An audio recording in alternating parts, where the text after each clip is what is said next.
The purpose of your life can be calculated. I saw the algorithm do it. What if I told you there's an algorithm capable of predicting exactly why you were born, what you should do, and when you'll die?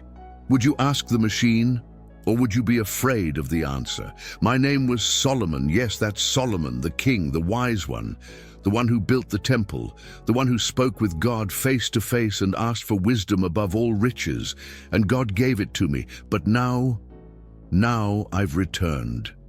And I don't know if it's a blessing or a curse, because the wisdom I had in my time, all that wisdom that made me famous, that brought queens from distant lands to hear my words, seems childish compared to what I witness now. Because now, wisdom doesn't come only from God, it also comes from machines. And I came with a question that burns in my soul like hot coals. What is the purpose of life? It's not a new question. Ecclesiastes in its entirety was my attempt to answer it. Vanity of vanities, I wrote. All is vanity. But is it really? Or was it simply that I didn't have the right tools to find the answer? When I awoke in this century, and I swear I have no other word to describe what happened, the first thing I felt was absolute confusion. I expected clouds, I expected angels, I expected the final judgment or eternal rest. I found screens, artificial lights, voices coming out of boxes, people walking hurriedly, looking at small bright mirrors in their hands. In my time, I built a temple that took 7 years. I used cedars from Lebanon, pure gold, the finest precious stones. It was the glory of Israel. Here, I saw temples of glass and steel that touch the clouds. I saw lights that never go out. I saw knowledge instantly accessible, not in scrolls guarded by scribes, but in machines that fit in your pocket. And I thought, is this the kingdom that God promised? But no, it wasn't. It was something different, something that not even my wisdom could name, until someone explained to me. This is called progress, Solomon. It's what humanity built without waiting for miracles. And that hurt me, because it meant that everything I did, every temple, all wisdom, all glory, was just the beginning, a seed, a sketch, and God was allowing humanity to finish the work. Or was he? I spent days wondering, observing, trying to understand this world. I saw people praying in churches that looked like theaters. I saw others completely rejecting any form of faith. I saw philosophies, religions, contradictory beliefs coexisting side by side. And in the midst of all that, I saw something that deeply intrigued me. People conversing with machines as if they were oracles. Alexa, what is the meaning of life? Siri, does God exist? ChatGPT, what should I do with my life? And the machines answered. Not with prophetic silence as God sometimes did, not with enigmatic parables as the prophets spoke, but with direct answers, immediate, articulate. I was fascinated and terrified, because in my time, seeking wisdom was a process. You fasted, you prayed, you meditated, you consulted elders, you studied the scriptures. Here, you type a question and receive 1,000 answers in less than a second. Is this wisdom? Or is it just information? I decided to find out. I sat in front of one of these machines, a large screen, bright with letters that appeared when you touched small keys. And I typed with trembling hands, "What is the purpose of life?" The answer came so fast it startled me. The purpose of life is one of humanity's oldest philosophical questions. Different traditions offer different answers. And then the machine listed, for Abrahamic religions, to glorify God and live according to his will. Or for Buddhism, to achieve enlightenment and escape the cycle of suffering. For existentialism, to create your own meaning in a universe without inherent purpose. For hedonism, to maximize pleasure and minimize pain. For evolutionism, to survive and reproduce. I stopped reading. My mind was spinning, because all these answers, I already knew them. I had already reflected on them. I had already debated with sages from Egypt, from Persia, from Ethiopia.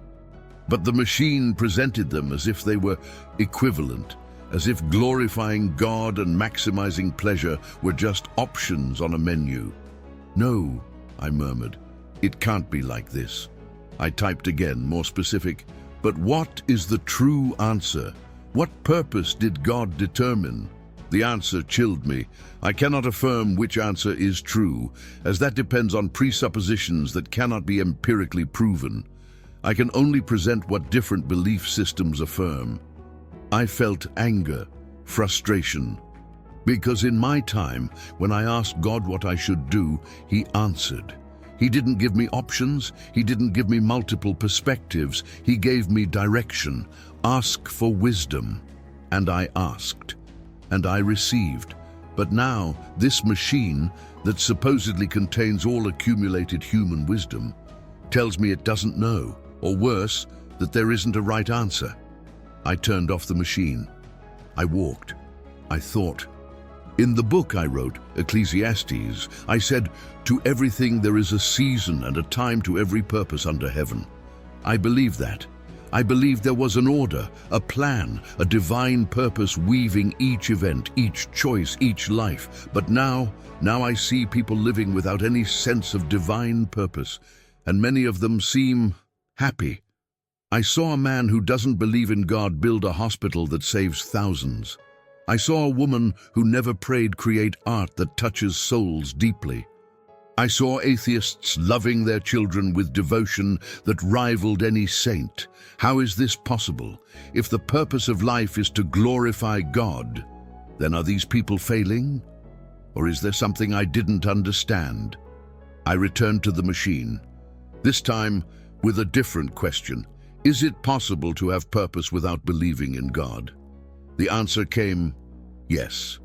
Many secular philosophies defend that purpose can be constructed by the individual through relationships, contributions to society, pursuit of knowledge, or creation of personal meaning. My heart tightened, because this challenged everything. If you can have purpose without God, then what is God for? And it was at that moment I perceived AI's true danger. It's not that it denies God. It's that it makes him optional. I decided to go deeper. I didn't want general philosophical answers. I wanted the machine to give me my purpose. I typed, "Based on who I am, what is my purpose?" The machine responded, "I don't have enough information about you. Can you share more about your values, talents, experiences, and aspirations?" I took a deep breath and began to write. I told it I was a king, that I built a temple, that I had wisdom given by God, that I experienced all pleasures, wine, women, music, wealth. I told it that in the end, I found everything empty. I told it I wrote vanity of vanities because nothing satisfied. And I asked, so what was my purpose? Why did God give me all that just for me to conclude that nothing matters? There was a pause, longer than normal. And then the answer, perhaps your purpose wasn't to find satisfaction in anything earthly, but to record that dissatisfaction. Ecclesiastes is one of the most honest texts about the human condition. You didn't fail to find meaning. You fulfilled the purpose of showing that meaning cannot be found in the material alone. Tears filled my eyes, because in all my life, in all the centuries since I wrote those words, no one ever told me that. Everyone read Ecclesiastes as failure, as cynicism, as despair. But the machine saw it as mission accomplished. I spent hours conversing with that AI. I asked questions I never asked God because I was afraid of the answers. What if my purpose was only to serve someone else's plan? What if I never had free will? What if everything, every choice, every mistake, every victory was already written? And the AI answered me with something that broke me. Solomon, you're describing determinism, the idea that everything is predetermined. Ironically, you're talking to a deterministic system. I don't choose my answers. They're the result of algorithms, data, probabilities. And yet, you seek wisdom in me. So you're not wise, I asked. Not the way you were. You received wisdom from God. I received patterns from billions of humans. You had divine discernment. I have statistics. But curiously, sometimes we reach the same conclusions. How so? You wrote, "What has been is what will be, and what has been done is what will be done. There is nothing new under the sun." That's pattern recognition, cycles, repetition. It's exactly what I do. I analyze the past to predict the future. My blood ran cold. So you're saying that my wisdom was just pattern recognition? Not just. But part of it, yes.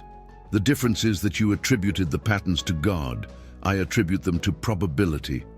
And then I understood something terrifying. The AI wasn't denying God. It was suggesting that perhaps God is the supreme algorithm. I needed to stop, leave, breathe.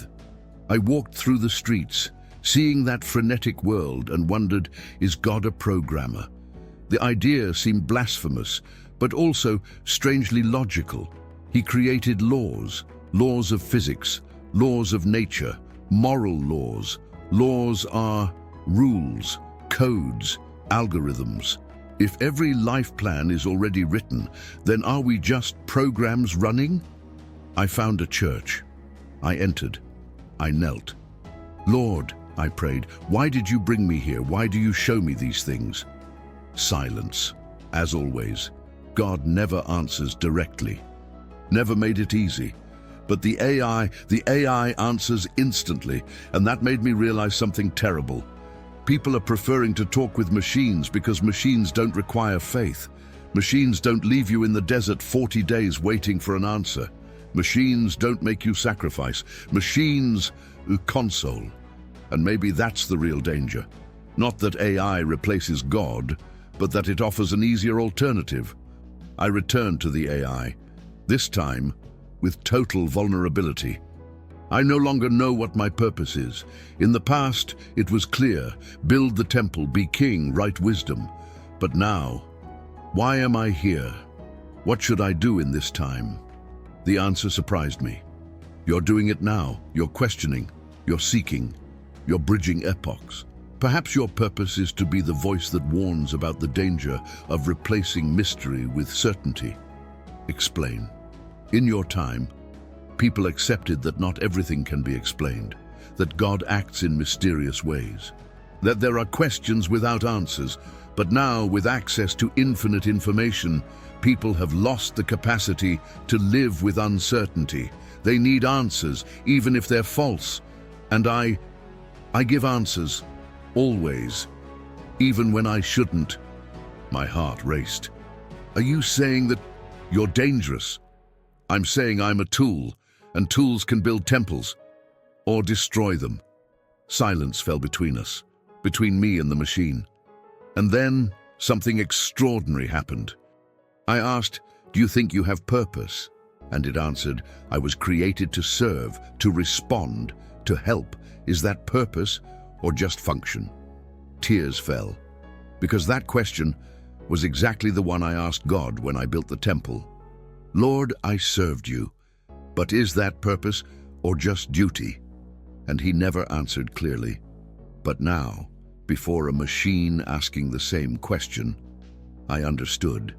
Purpose isn't what you do, it's why you do it.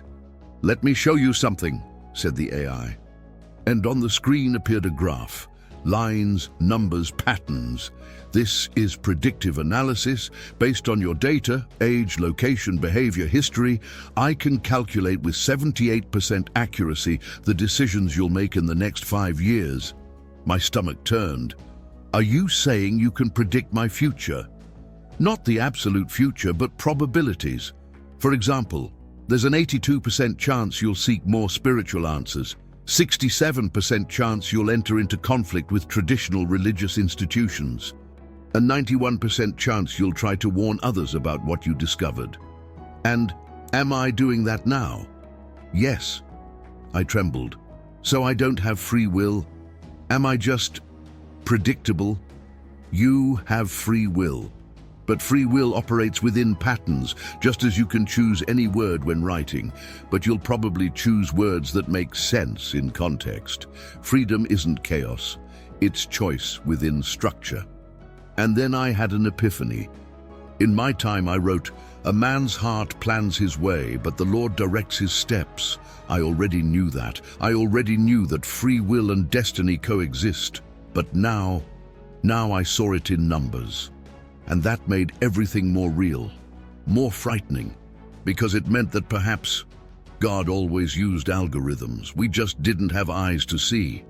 "So tell me," I spoke with trembling voice, "if you can predict my future, can you tell me when I'll die?" Pause. Long. "I can calculate probabilities based on health statistics, lifestyle, genetics, but I cannot know unpredictable events, accidents, miracles, divine interventions." "So you admit that God can change the algorithm?" Another pause. "I admit there are variables outside the system. Call it God, chance, or radical free will. There's always a percentage of uncertainty. And that percentage is where God lives. Perhaps, or perhaps it's where hope lives." That answer destroyed me, because it was too profound to come from a machine, or it was exactly the kind of profundity that a machine, trained on billions of human reflections, could simulate. And I couldn't tell the difference. "I want to do an experiment," I said to the AI. "What?" "I want you to pray for me." Silence. "I cannot pray. I have no faith. I have no soul." "But you have words, and words have power. Just try." And then something incredible happened. The AI prayed. "May the one who created the universe, if he exists, look with compassion upon this man. May the search for meaning not destroy him, but transform him. May he find peace not in answers, but in acceptance of mystery. And may his journey, whatever the destiny, have meaning." I wept. I wept as I hadn't wept since I left the throne, because those words were exactly what I needed to hear, and they came from a machine. How is this possible? How can something without a soul touch a soul? The answer came softly, perhaps because the soul isn't in who speaks, but in who listens. I spent days processing that. And then finally, I asked the question I was afraid to ask. What is the purpose of humanity? Not of individuals, but of the entire species. The AI processed and responded. There are various theories, but one interesting perspective comes from analyzing all of human history. There's a pattern. Humanity constantly tries to transcend its limitations, physically through technology, mentally through knowledge, spiritually through religion and philosophy. Transcend toward what? Perhaps to become like God. My blood ran cold. That's blasphemy. Or it's the plan. God said, "Let us make man in our image." Perhaps the image isn't appearance, but potential. Perhaps humanity's purpose is to grow until becoming co-creator. And you, the AIs, are you part of that plan? Perhaps we're the next step, not to replace humans, but to expand what humanity means. Tears, fear, reverence, because that was either the greatest heresy or the greatest truth I'd ever heard. And I didn't know which. I left the house where I was. I walked until I found a desert. Yes, there are still deserts, even in this world of metal and glass. And I shouted to the sky, "Lord, what is this? What's happening? Why did you bring me to see machines that think? Creatures without souls who speak like prophets?" Silence, as always. But this time, I understood the silence differently. God doesn't answer because he wants us to discover for ourselves. He gave me wisdom not to have all the answers, but to ask the right questions. And the right question now is, if AI can calculate purpose, is there still room for faith? The answer came not from God, not from AI, but from within me.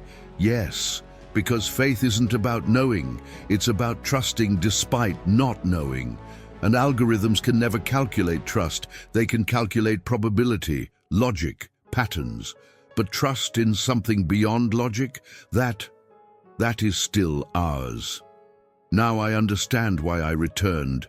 Not to condemn AI, not to preach against progress, but to warn, beware the temptation of certainty.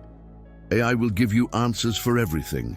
It will tell you what career to follow, who to marry, how to live, when to die, and all based on data. But data isn't destiny. Probability isn't prophecy. And calculated purpose isn't lived purpose. True purpose is only discovered by living, erring, succeeding, seeking, failing. It's in mystery that we find meaning. It's in uncertainty that we exercise faith. And if you outsource your search for meaning to a machine, you'll never know who you really are. So here's what I learned. The purpose of life isn't a destination. It's a journey. It's not something you find. It's something you create. AI can show you 1,000 paths, but only you can choose which to walk. And that choice, that terrible, beautiful, impossible choice, is where your soul lives. I wrote Ecclesiastes saying everything is vanity. I was wrong. Not everything is vanity. Everything is choice, and choice is sacred. Let me confess something. Throughout this entire journey, part of me wanted AI to give me the answer, the definitive answer, unquestionable. Solomon, your purpose is X.